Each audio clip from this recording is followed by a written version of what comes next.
தமிழ்நாட்டிலே top 3 richest man யாருன்னு தெரியுமா? அப்படி தெரியறதுக்கு முன்னாடி இந்த வீடியோவை முடிஞ்சா ஒரு லைக் பண்ணிட்டு ஒரு ஷேர் பண்ணிட்டு பாருங்க. இந்த வீடியோவில் பார்க்கலாம். டாப் 3 யாருக்கான்னு பார்த்தீங்கன்னா ராதா வேம்பு. இவர் யாருன்னு சில பேர் தெரிஞ்சிருக்கும், இல்லை தெரியாமல் கூட இருந்திருக்கும். இவர் தான் ஜோவோ கார்பரேஷன், அதாவது ஜோவோ கம்பெனி இருக்கு இல்லையா, அதோட மேஜர் ஷேர் ஹோல்டராக இவர் இருக்காரு. இவர் எந்த ஊரில் பிறந்திருக்கான்னு பார்த்தீங்கன்னா தஞ்சாவூரில் தான் பிறந்திருக்காரு. இவருடைய நெட்ஒர்க் பார்த்தீங்கன்னா 47.500 crores வச்சிருக்காருங்க. எப்பாடி எப்பா வச்சுட்டு மனுஷன் செம்மையாக என்ஜாய் பண்ணுறாப்புல. இவர் தான் டாப் 3ல இருக்காரு. டாப் 2ல யாருக்கான்னு பார்த்தீங்கன்னா ஸ்ரீதர் வேம்பு. கண்டிப்பாக ஒரு எல்லாருக்கும் தெரிஞ்சிருக்கும். ஜோவோ கம்பெனியுடைய ஃபவுண்டரே இவர் தான். நாங்கள் தான் ட்ராப்பில். இவருடைய நெட்ஒர்க் பார்த்தீங்கன்னா 48,000 crores வச்சிருக்காரு. இவரும் தஞ்சாவூர்லாம் சேர்ந்துருக்காரு. இவர் தான் டாப் 2ல செம்மையாக இருக்காப்புல.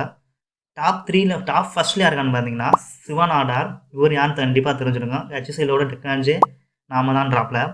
இவருடைய சொந்த ஊர் பார்த்தீங்கன்னா தூத்துக்குடி. இவரோட நெட்ஒர்க் பார்த்தீங்கன்னா 3.1 lakhs கோடி வச்சு ஜெகஜோதியா உல்லாசமாக இருக்காப்புல.